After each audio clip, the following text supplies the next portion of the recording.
forever on fire. ಬೇರೆ ಬೇರೆ ರಾಜ್ಯಗಳಲ್ಲಿ ಚುನಾವಣೆ ಘೋಷಣೆಯಾಗಿದೆ. ನಮ್ಮ ಕರ್ನಾಟಕದ 3 ವಿಧಾನಸಭೆ ಚುನಾವಣೆಯಲ್ಲಿ ಉಪಚುನಾವಣೆ ನಡೆಯುತ್ತಾ, ವಿಧಾನಸಭೆ ಚುನಾವಣೆ ನಡೆಯುತ್ತಾ ಅನ್ನೋದು ಬಹಳ ಕುತೂಹಲ ಇತ್ತು. ಬಟ್ 3 ಕ್ಷೇತ್ರಗಳಿಗೆ ಉಪಚುನಾವಣಾ ಭಾಗ್ಯ ಸಿಕ್ಕಿಲ್ಲ. ಚನ್ನಪಟ್ಟಣ, ಶಿಗ್ಗಾವಿ ಮತ್ತು ಸಂಡೂರಿಗೆ ಉಪಚುನಾವಣೆಯ ದಿನಾಂಕಗಳು ಘೋಷಣೆಯಾಗಿಲ್ಲ. ಯಾವುದೇ ರಾಜ್ಯ, ನಮ್ಮ ಕರ್ನಾಟಕ ಮಾತ್ರವಲ್ಲ, ಯಾವುದೇ ರಾಜ್ಯದ ಉಪಚುನಾವಣೆಯನ್ನು ಕೂಡ ಘೋಷಣೆ ಮಾಡಿಲ್ಲ ಚುನಾವಣಾ ಆಯೋಗ. ರಾಜ್ಯದ 3 ಕ್ಷೇತ್ರಗಳಿಗೆ ಸದ್ಯಕ್ಕೆ ಉಪಚುನಾವಣೆ ಇಲ್ಲ.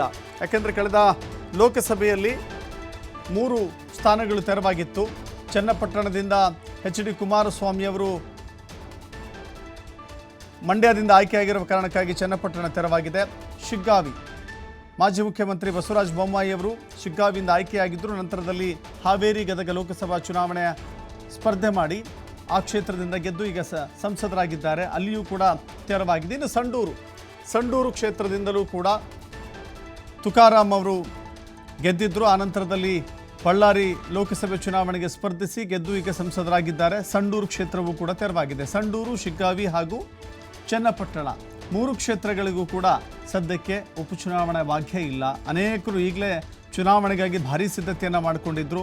ಚುನಾವಣೆಗಾಗಿ ಆಯಾ ರಾಜಕೀಯ ಪಕ್ಷಗಳು ಸಾಕಷ್ಟು ರೀತಿಯ ತಂತ್ರಗಾರಿಕೆಯಲ್ಲಿ ತೊಡಗಿದ್ರು. ಆದರೆ ಚುನಾವಣಾ ಆಯೋಗ ಕೇವಲ ಕರ್ನಾಟಕ ಮಾತ್ರವಲ್ಲ, ಯಾವುದೇ ರಾಜ್ಯದ ಬೈ ಎಲೆಕ್ಷನ್ ಡೇಟನ್ನು ಅನೌನ್ಸ್ ಮಾಡಿಲ್ಲ.